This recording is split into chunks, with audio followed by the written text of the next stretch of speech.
சங்கீத மும்மூர்த்திகளில் ஒருவரான ஸ்ரீ தியாகராஜ சுவாமிகளின் இல்லத்திற்கு ஒரு நாள் சந்நியாசி ஒருவர் வந்து, இங்கு தியாகராஜன் என்பவன் யார் என கேட்க, தியாகராஜ சுவாமிகளோ நான் தான் என பதிலளித்தார்.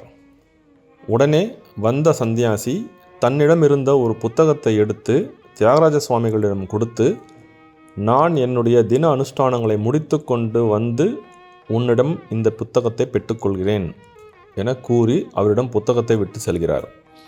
பிறகு நீண்ட நேரமாகியும் சென்ற சந்நியாசி திரும்பி வராததால் ஸ்ரீ தியாகராஜர் பல இடங்களிலும் தேடினார். காணாததால் மனம் வருந்தினார். இரவில் தியாகராஜ சுவாமிகள் தூங்கும்பொழுது கனவில் அந்த சந்நியாசி தோன்றி, நான் தான் நாரதன், உன்னுடைய பக்தி, ஞானம், இசை எல்லாவற்றிலும் கட்டுப்பட்டு உன்னுடைய வீட்டிற்கு வந்து உனக்கு தரிசனம் கொடுத்தேன். உன் கானத்தையும் கேட்டு மிக மகிழ்ந்தேன். உன்னிடம் கொடுத்திருக்கும் புத்தகத்திற்கு ஸ்வரார்ணவம் என்று பெயர். இது ஒரு சங்கீத கிரந்தம். இந்த கிரந்தத்தில் உள்ள விஷயங்களை உதவியாக கொண்டு சங்கீத சாஸ்திரத்தினை உலகின் முன் புனருத்தாரணம் செய்வாயாக என்று கூறி மறைந்தார். பிறகு தியாகராஜ சுவாமிகள் நித்திரையிலிருந்து எழுந்து தனக்கு கொடுக்கப்பட்ட புத்தகத்தை பார்க்கும்பொழுது அதில் ஸ்வரார்ணவம் என காணப்பட்டது. ஸ்ரீ நாரத முனிவரே தம்மீது கருணை கொண்டு கிரந்தத்தை கொடுத்ததை கண்டு நினைத்து மிக மகிழ்ந்து, அப்பொழுதுதான் ஸ்ரீ நாரத, வரநாரத போன்ற கீர்த்தனைகளை தியாகராஜ சுவாமிகள் பாடினார். நாரதர் கொடுத்த இந்த புத்தகத்தினாலேயே ஸ்ரீ தியாகராஜ சுவாமிகளுக்கு சங்கீத சாகித்யங்களில் மிகுந்த நிபுணத்துவம் உண்டாயிற்று. இவருடைய 10வது வயதில் இவருடைய தகப்பனார் குடும்ப சூழ்நிலை காரணமாக திருவையாறு குடிபெயர்ந்தார். காஞ்சிபுரத்திலிருந்து வந்திருந்த ராமகிருஷ்ண யதீந்திரர் என்பவர் மூலம் ராமநாம மந்திர உபதேசம் பெற்றவர் ஸ்ரீ தியாகராஜர். சிறுவயதிலேயே சங்கீதம் மற்றும் வேத சாஸ்திரங்களில் தேர்ச்சி பெற்றவர். எப்பொழுதும் ராமநாம ஜபத்திலேயே ஈடுபட்டிருந்தார். ராமர் பேரில் அநேக கீர்த்தனைகளை பாடி வந்தார். ஒருமுறை தஞ்சாவூரை ஆண்ட சரபோஜி மன்னர் இவருடைய புகழை கேட்டு இவரை பார்க்க விரும்புகிறார். ஆகவே தன் சேவகர்களிடம் பொன் பொருள் கொடுத்து தியாகராஜரை அரண்மனைக்கு அழைத்து வரும்படி கூறுகிறார். சேவகர்களும் தியாகராஜர் இல்லத்திற்கு வந்து விவரத்தினை கூறுகிறார்கள். தியாகராஜர் இந்த பொன் மற்றும் பொருளை ஒரு பொருட்டாகவே மதிக்கவில்லை. நிதி சுகமா, ராமனின் சந்நிதி சேவை சுகமா, மனமே உண்மையை சொல் என்ற பொருளில் நிதிச்சால சுகமா என்று பாடி வந்தவர்களை திருப்பி அனுப்பிவிடுகிறார். மன்னர் அனுப்பியும் இவர் அதை பொருட்படுத்தாமல் இருந்தது கண்டு இவருடைய அண்ணன் மிக கோபப்படுகிறார். குடும்பமும் வறுமையில் இருந்து வந்தது. குடும்பத்தை பற்றி நினைக்காமல் எப்பொழுதும் ராமனை பற்றியே பாடிக்கொண்டிருக்கிறார் என்று அவருடைய அண்ணனுக்கு வெறுப்பு வந்து ஒரு நாள் தியாகராஜர் தூங்கிக் கொண்டிருந்த போது அவருக்கு தெரியாமல் அவர் பூஜித்து வந்த ராம லக்ஷ்மண விக்கிரகங்களை எடுத்து சென்று காவேரி ஆற்றில் போட்டுவிட்டு வந்து விடுகிறார். காலையில் எழுந்த ஸ்ரீ தியாகராஜர் ராமர் விக்கிரகங்கள் காணாமல் போனதை கண்டு அழுகிறார். பல இடங்களில் தேடுகிறார். எங்கு தேடியும் கிடைக்காததால் புலம்புகிறார். ஏ பாப்பமோ ஜேசித்திரா, அநியாயமோ செய்யக்குரா, மரியாத காதையார் ராதினி ராது, மரிமரி நின்னே போன்ற கீர்த்தனைகளை பாடி வருந்துகிறார். ஒரு நாள் ராமர் கனவில் தோன்றி தான் காவிரி ஆற்றில் மணலில் இருப்பதாக கூற தியாகராஜரும் காலையில் ஆற்றுக்கு சென்று விக்கிரகத்தினை தேடி கண்டுபிடித்து விடுகிறார்.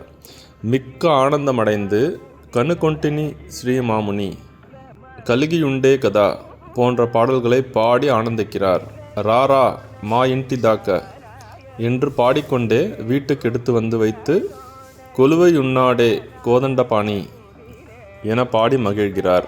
இதை கண்ட பின் இவரது சகோதரர் இவரை அவர் போக்கிலேயே விட்டுவிடுகிறார். பின் தியாகராஜர் சிஷ்யர்களுடன் அநேக ஸ்தலங்களுக்கு சென்று அந்தந்த இறைவனை கீர்த்தனைகளால் துதிக்கிறார்.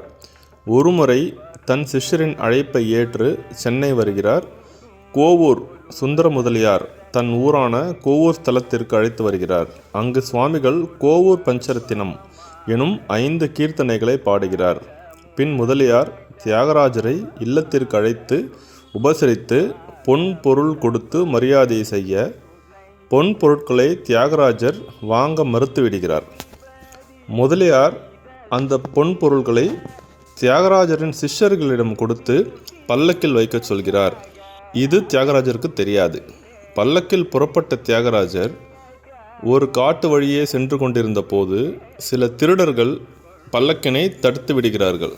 ஸ்ரீ தியாகராஜர் சிஷ்யர்களிடம் இதை பற்றி கேட்க, அவர்கள் முதலியார் கொடுத்த சன்மானங்கள் பல்லக்கில் இருப்பதாக கூறுகின்றனர்.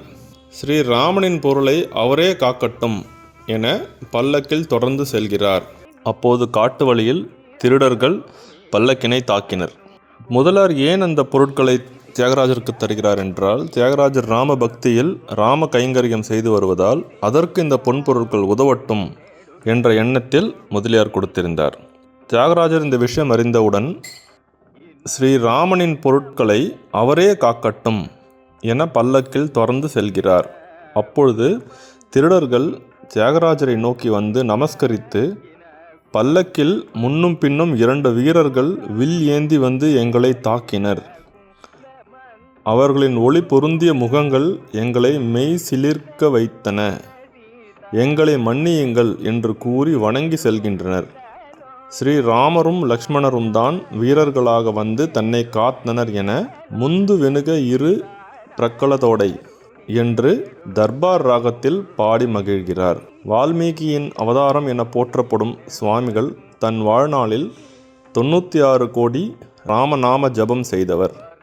கோவூர் பஞ்சரத்தினம், திருவொற்றியூர் பஞ்சரத்தினம், கர்நாடக பஞ்சரத்தினம், ஸ்ரீரங்க பஞ்சரத்தினம் என பல தொகுப்பு கீர்த்தனைகளை பாடியுள்ளார். இது தவிர நௌக சரித்திரம், பிரகலாத பக்தி விஜயம், உற்சவ சம்பிரதாய கீர்த்தனைகள் என பல பாடல்களை இயற்றியுள்ளார். இடைவிடாத ராமநாம ஜபம் செய்த இவருக்கு ஒரு நாள், நீ சந்நியாசம் பெற்றுக்கொள், இன்றிலிருந்து 10வது நாள் என்னிடம் வருவாய் என்று ராமர் கனவில் உணர்த்த, சுவாமிகளும் இடைவிடாது ராமநாம ஜபம் செய்கிறார். தனது 80வது வயதில் ஒரு புஷ்ய மாதம் பகுள பஞ்சமி அன்று சிஷ்யர்கள் புடைசூழ ஜபம் செய்து கொண்டிருந்த போது கபாலத்திலிருந்து ஒரு ஒளி வெளிப்பட்டு ஆகாய மார்க்கமாக சென்று மறைந்தது. இவர் மறைந்த பிறகு திருவையாறில் காவிரி கரையிலேயே இவருக்கு சமாதி நிறுவப்பட்டது. இவரது நினைவை போற்றும் வகையில் ஒவ்வொரு வருடமும் புஷ்ய பகுள பஞ்சமி அன்று சங்கீத வித்வான்கள் இவரது பஞ்சரத்ன கீர்த்தனைகளை பாடி அஞ்சலி செலுத்தி வருகின்றனர்.